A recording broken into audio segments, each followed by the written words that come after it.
Alex est amateur de jeux de hasard et d'argent. Bien que ces jeux visent tous à amuser et distraire, Alex ignore leur fonctionnement réel. Certains de ces jeux reposent uniquement sur le hasard. D'autres font parfois place à une part d'adresse plus ou moins grande, comme le poker. Mais tous comportent une part importante de hasard qui échappe au contrôle des personnes qui jouent. Pour bien comprendre les jeux de hasard, il existe certains principes qu'on doit connaître, comme l'indépendance des tours, l'illusion de contrôle et le taux de retour négatif. Aidons Alex à comprendre l'indépendance des tours en jouant à pile ou face. Après avoir tiré 3 piles de suite, Alex prédit que le prochain lancé sera face, car selon lui, le résultat ne peut pas toujours être pile. Mais l'indépendance des tours veut que peu importe le nombre de piles qui ont été tirées, il est toujours impossible de connaître le résultat du prochain lancer. Pourquoi? Pile ou face ont toujours une chance sur 2 d'être tirés. Alex ne pourra donc jamais prédire le résultat au lancer d'un pile ou face, car l'indépendance des tours rend les jeux de hasard imprévisibles, qu'ils contiennent ou non une part d'adresse. Ces jeux sont imprévisibles, mais sont-ils contrôlables? Aidons Alex à comprendre l'illusion de contrôle. Plusieurs personnes tentent de mettre les chances de leur côté en posant certains gestes entourant leur mise. Par exemple, Alex a tendance à brasser un dé plus fort dans l'espoir d'obtenir un 6, et à l'inverse, très doucement lorsqu'il désire un 1. Cela lui donne l'illusion d'avoir du contrôle.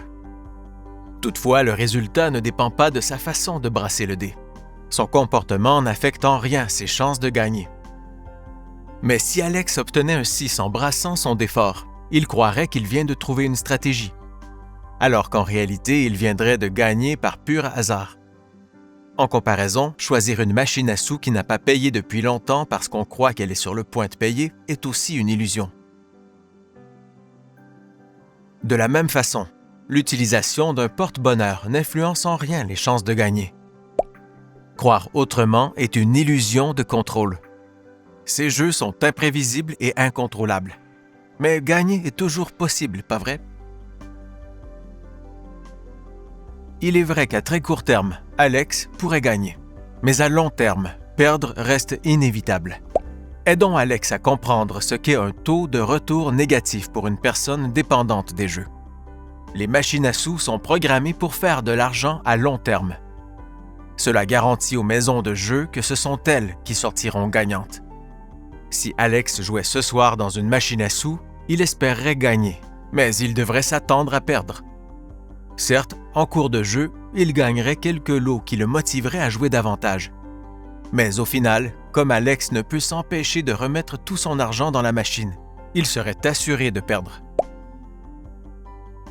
Le taux de retour négatif, qu'on retrouve dans tous les jeux de hasard, assure aux personnes qui jouent de perdre toujours plus d'argent à long terme. Miser plus souvent ou plus d'argent dans l'espoir de récupérer ses pertes est un grand piège. Comprendre et accepter ces principes permettent à Alex de choisir l'abstinence plus facilement, même devant les situations à risque. Et vous, saurez-vous reconnaître et accepter le fonctionnement des jeux comme Alex?